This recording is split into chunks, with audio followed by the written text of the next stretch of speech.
سید سلیمان ندوی رحمۃ اللہ علیہ فرماتے تھے کہ ہم ایسے رہے یا کہ ویسے رہے، وہاں دیکھنا ہے کہ کیسے رہے۔ حیات دو روزہ کا کیا عیش و غم، مسافر رہے جیسے تیسے رہے، ہے نا۔ مسافر کی طرح سے جینا ہے اس جہان میں۔ یہاں رزق حلال مل گیا، اللہ تعالیٰ کے مرضیات کے مطابق عمل کی توفیق ہو گئی، بس سب سے بڑی دولت اور سلطنت مل گیا، اور کیا چاہیے۔ اور رسول اللہ صلی اللہ علیہ وسلم من اکل طیبا، من اکل طیبا، جس نے حلال کھایا، من اکل طیبا وعمل فی سنت، اور اللہ اور رسول کے رضا کے مطابق اس نے زندگی بنائی، وامن الناس بوائقہ، اور سارے لوگ، تمام لوگ اس کے ظلم سے، اس کے بری عادت سے، برے اخلاق سے، اس کی بدسلوکی سے محفوظ ہو گئے، دخل الجنہ، ضرور وہ جنت میں داخل ہوگا۔ تو کیا مطلب کہ اللہ تعالیٰ کے حقوق کی بھی وہ رعایت رکھتا ہے اور حلال کھاتا ہے، اور یہ کہ حقوق العباد کے متعلق بھی وہ بیدار ہے، اس میں بھی کوئی حق تلفی نہیں کرتا، ظلم نہیں کرتا۔ تو ایسے شخص کے لیے جنت کا وعدہ ہے نا، دخل الجنت، ضرور اس کو جنت مل جائے گی۔ میرے دوستو، حضرت حکیم المت نور اللہ تعالی مرقدہ کثرت سے فرمایا کرتے تھے، بزرگ بننا ہو تو اور کہیں جاؤ، انسان بننا ہو تو یہاں آؤ، ہم انسانیت کے درس دیتے ہیں، انسانیت کا درس دیتے ہیں، انسانیت کے اسباق پڑھاتے ہیں۔ حضرت نور اللہ تعالی حضرت حکیم المت فرماتے تھے کہ میرے یہاں رہنے والوں میں سے کسی کی اگر جماعت بھی اگر چھوٹ گئی ہے تو مجھے کوئی گلہ نہیں، کیونکہ یہاں جماعت چھوڑنے کے لیے وہ نہیں آئے، ہو سکتا ہے کہ کوئی عذر ہو، کوئی مجبوری ہو،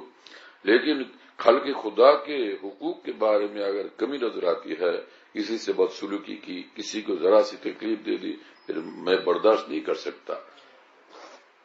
اسی لیے میرے دوستو،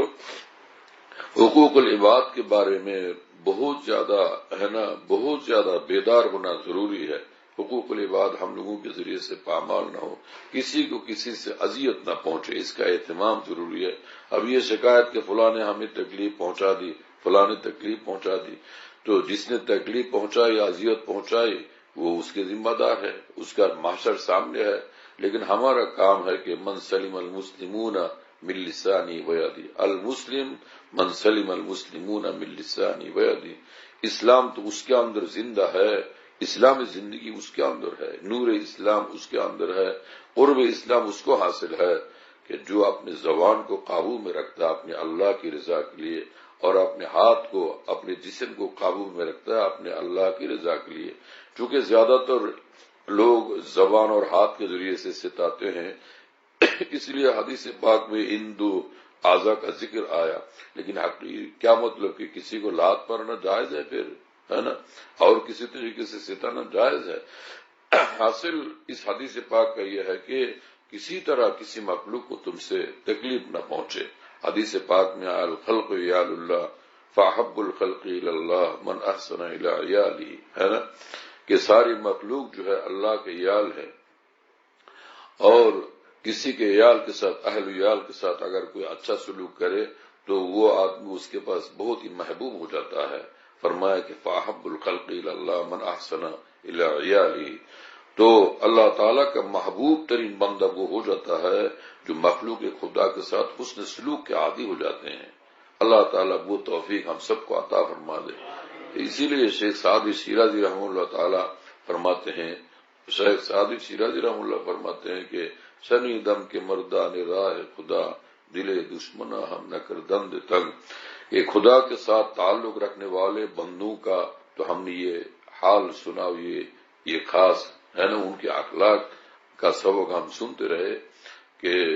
دشمنوں کو بھی وہ تکلیف نہیں دیتے، دلے دشمنا ہم نہ کر دند تنگ، دشمنوں کو بھی نہیں ستاتے وہ، ترا کا میسر سوادی مقام، تمہیں یہ بلند اخلاق اور یہ بلند زندگی کیسے حاصل ہو کہ ترا کا میسر سوادی مقام کے بعد دوستانت خلاف است جنگ، تم تو اپنے دوستوں سے بھی لڑتے بڑھتے ہو یار، تم تو اپنے دوستوں کو بھی، اپنوں کو بھی تم ستاتے رہتے ہو۔ اللہ تعالیٰ اس بری خصلت سے ہم سب کو حفاظت